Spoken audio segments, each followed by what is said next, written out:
एक बार चाणक्य भगवान बुद्ध के पास आया और उसने भगवान बुद्ध से कहा कि मुझे संसार से मुक्ति चाहिए, मुझे भी भगवान प्राप्त करने हैं, मैं भी सत्य की खोज करना चाहता हूं।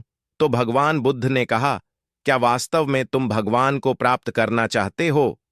उसने कहा, हाँ। तो भगवान बुद्ध ने कहा, यही तुम्हारी आखिरी इच्छा है और कोई इच्छा नहीं। तो उसने कहा, भगवान, मैं एक बार काम वासना पूरी करना चाहता हूं, बस काम वासना की इच्छा मेरी अधूरी है। तो भगवान ने कहा, क्या तुमने कभी इससे पहले काम वासना की? उसने कहा, हां भगवान। तो भगवान ने कहा, क्या तब तुम संतुष्ट हुए थे? उसने कहा, हां। तो भगवान ने कहा, फिर वापस से यह इच्छा कैसे आई? उसने कहा, भगवान, ऐसा लगता है कि मुझे और यह इच्छा पूरी करनी चाहिए।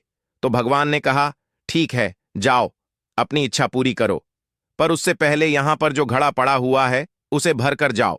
तो उसने पास की नदी से उसमें पानी लाकर भरना शुरू किया, पर वह जितना भी भरता है वह घड़ा फिर से खाली हो जाता, पूर्ण।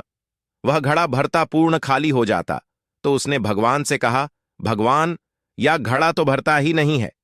भगवान ने कहा, इसके नीचे छोटे छोटे छिद्र है, इस वजह से यह भरता ही नहीं है। तो उसमें कहा, भगवान, यह घड़ा तो भरता ही नहीं है। तब बुद्ध भगवान ने उससे कहा कि ऐसा ही घड़ा इच्छाओं का भी है जो कभी नहीं भर सकता। आप उसे कितना भी भरो, वो पुण्य पुण्य जागृत होती रहेगी। आपको इच्छाओं पर अंकुश लगाकर मन को दूसरी तरफ मोड़ना होगा, तभी आप अपनी योजनाओं में सफल हो सकते हैं।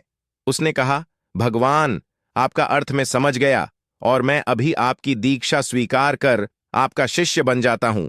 और ऐसा कहकर उसने भगवान के यहां दीक्षा ले ली। दोस्तों, इच्छाओं के घड़ा कभी नहीं भरता, इसलिए इच्छाओं पर लगाम लगाना सर्वोत्तम है।